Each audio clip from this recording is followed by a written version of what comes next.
No estuve ahí, detective. Te lo juro por los huesos de mi santa madre.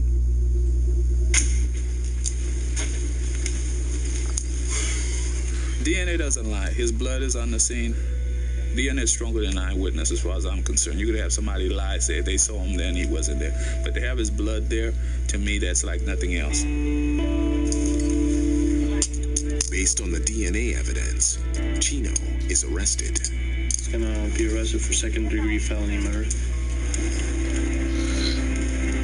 It's a little disappointing that we didn't get a confession, but we had the physical evidence that told a story for him. He's off the street. Hopefully he won't be able to hurt anybody else for a while. Well, not at all, ever again.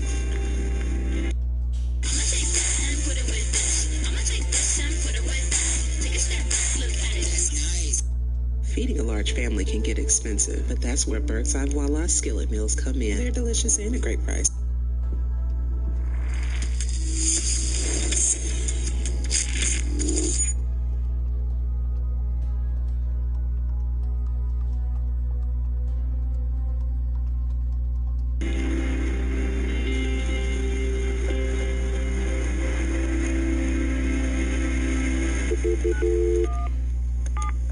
Calling the victim's sister.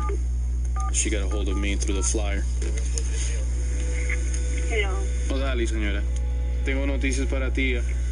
Ayer arrestamos al individuo que Ay, gracias a Dios. que es responsable por la muerte de tu hermano. Ajá. Aparentemente sí, eran amigos, pero solo decirme lo que pasó.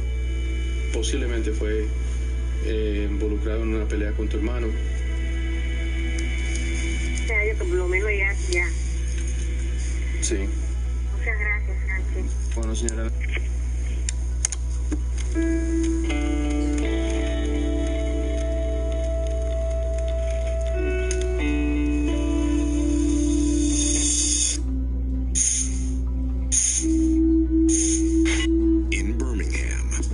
Marcel Walker and his team have apprehended their lead suspect, Michael Smooth Talbert, in the shooting death of Marco Tyler.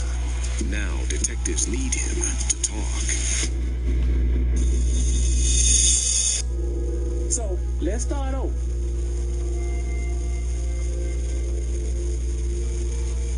She was like, what's up? Glad to be riding with you. Smooth admits to giving the 911 caller a ride to the house.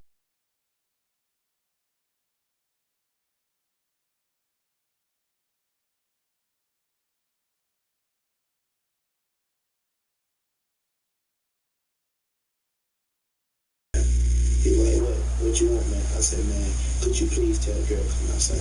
They're like, no, man, I ain't seen nobody. What took place after that? I said, man, the girl got my number. That's when I grabbed the door, and he slammed the door in his face. So I ran to the car, and I got my pistol. I buzzed 2 times in the window and did. Got it. That's it. There's his confession. Smooth says that when he shot at the door, no one was there. Is he all right? No, sir. He's not all right. You don't see the news now? No, sir, I haven't seen the news. Okay. Well, Did the guy die? Yeah. He died. He was dead inside the apartment. Please don't tell me that his name is Dave. He's dead, sir. We homicide investigators. No bull. I wouldn't bull about that.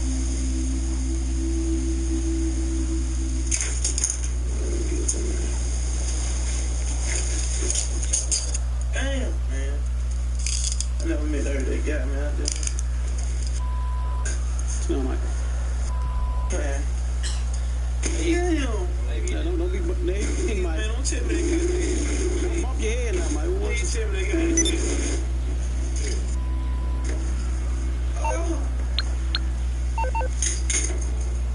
You made a mistake. Hey, man, I swear to God, I ain't mean to tell that dude like You made a so mistake. many guys up in there, man, talking about mistakes, man, but no, man. I ain't lying, man. I ain't know that dude right there, man. I swear to God. detectives allow Smooth's cousin into the interview room.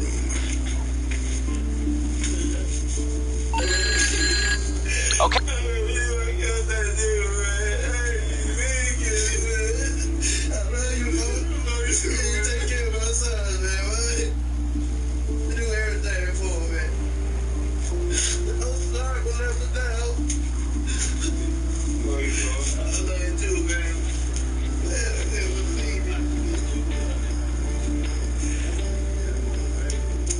Understand that you have to accept any responsibility that comes along with your actions. He made a split decision that's going to affect the rest of his life.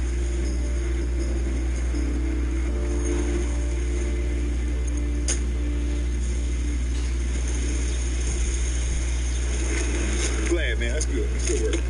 I know. Congratulations, man. Proud of you.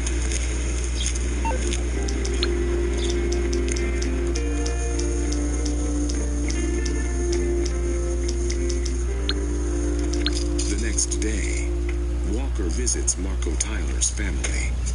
How you doing, Mr. Tyler? You okay? I just wanted to come by and let you know that we caught the guy that did it, and we got him. Charged to be capital murder.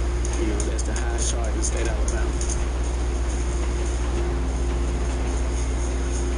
Had one dog that he kept all ever since he was a little puppy. What's about baby?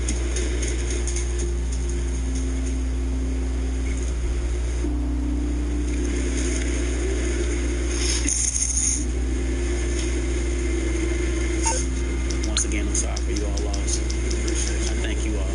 Very kind. Close this room, okay? All right.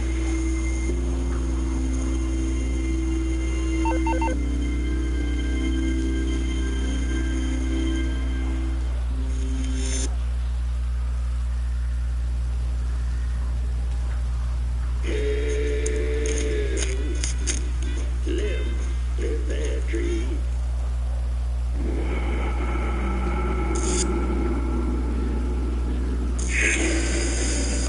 Buys an infamous Victorian mansion and soon discovers they're not the only ones living there. Ghost hunters try to make contact with the spirits. How long have you been in this house? But unleash demonic forces. Is time running out for the living or the dead? In America, there is real evil. It lurks in the darkest shadows and in our most ordinary towns. Between the worlds we see and the things we fear, there are doors. When they are opened, nightmares become reality.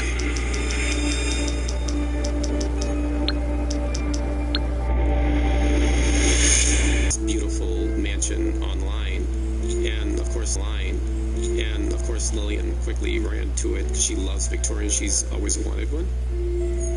The house is a historic landmark in Gardner. Okay, here we are. No, isn't it beautiful? It's fantastic. You can really see the attention to detail in a house of this age. I felt like we were going back in time. Like it was just a beautiful Victorian mansion. It was just elaborate. It had all this spectacular woodwork. You can see the stained glass windows. It was built in 1875 by a man named S.K. Pierce. He was quite an important figure in town. Built his furniture business from the ground up, and when he died, he was one of the wealthiest men in the county. Lillian was so excited about taking as much photos to show to her family. I knew that this was finally an opportunity to have one of her dreams come true, which is to have a beautiful Victorian.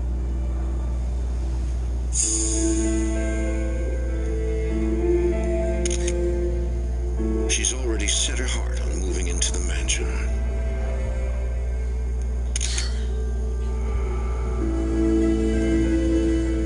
But her photo shoot is cut short when her camera abruptly stops working. That's weird. She noticed that the battery light came on, that it needed new batteries, and she was puzzled because she had just put in brand new batteries. You see? Yeah. Stop working.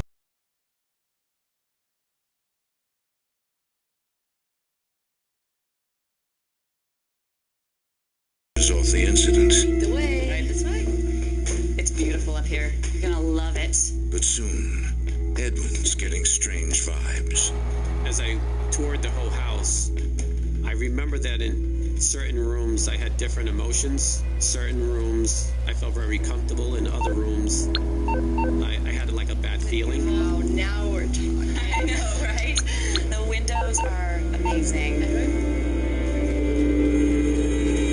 Just very nauseous. And I thought it was maybe something I had eaten or something. I didn't know. I couldn't understand that. What's wrong? Nothing. Just need to get some air. The minute I stepped out of the room, I felt fine. I'm okay. I'm sorry. I don't know how. Should we go? No. Come on, let's finish. I'm okay. Sorry. I still overall thought the house was amazing, and I knew that Lily was excited about it, so I kind of more or less just brushed it off. Edwin and Lillian quickly make a bid on the property. It seems a steal at just under $200,000. Within a matter of months, they've settled into their dream home.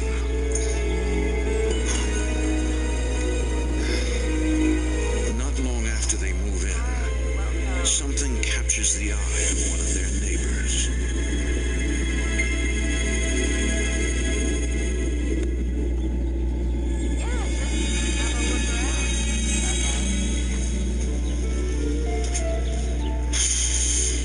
There's a friend of mine who lives next door. I didn't realize you and Lillian had a son.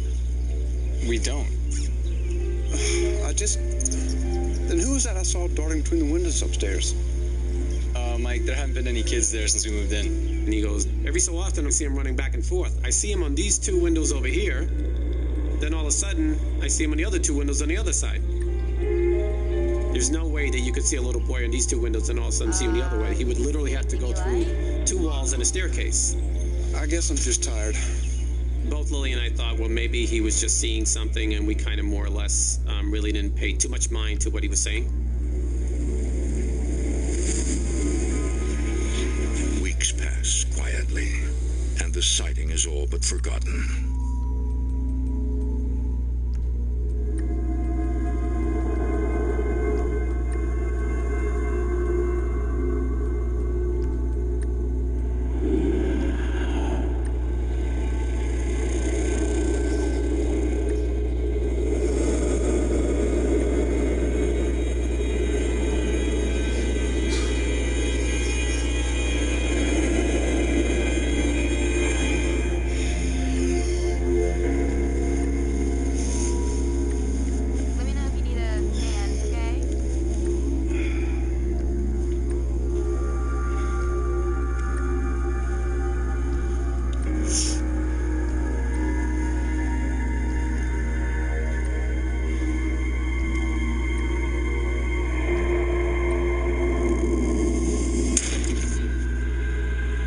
Just slammed on its own.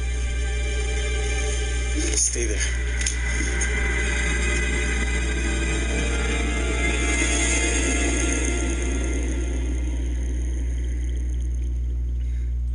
There was nobody there, but we couldn't figure out what caused the door to slam. These are big doors that don't slam on their own. They usually take a lot of force just to swing them.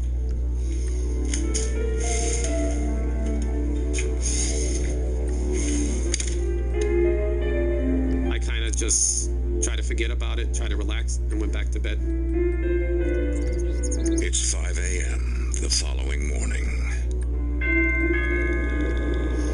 Eddie, someone's at the door. Were we up this early? Maybe it's the heating guys. What the hell?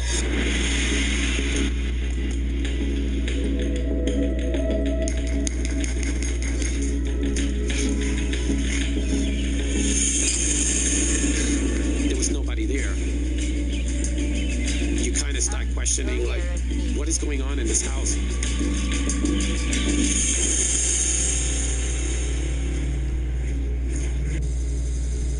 A few nights later, Edwin is alone in his home office.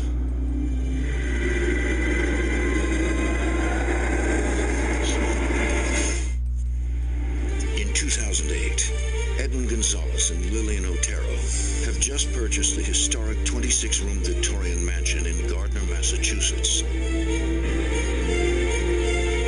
But their dream home is quickly becoming a nightmare. A neighbor sees a young boy in upstairs windows, but the couple has no children. And now, Edwin is face to face with something evil.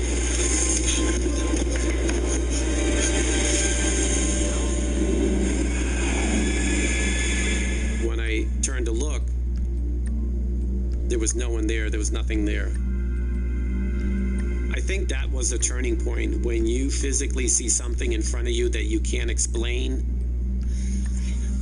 It leaves such a deep imprint that all what your beliefs are completely has changed. Edwin can no longer deny that something paranormal is going on in his home. In hopes of learning if the house has a history of being haunted, Edwin contacts the previous owner. Hi, my name's Edwin Gonzalez. I'm the current owner of your old house. I don't know how to quite put this. Did anything strange ever happen, or did you ever experience anything weird here? He started telling me about specific things that he knew about the house, the history. He goes, I don't know if you know this, but there was a man who burned to death in your master bedroom.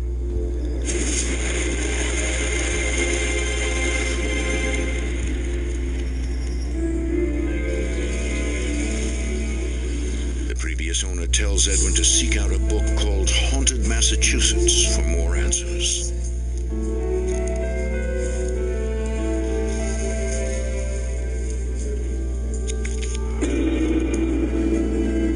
And there was our house. The book's author is paranormal investigator Thomas D. Agostino.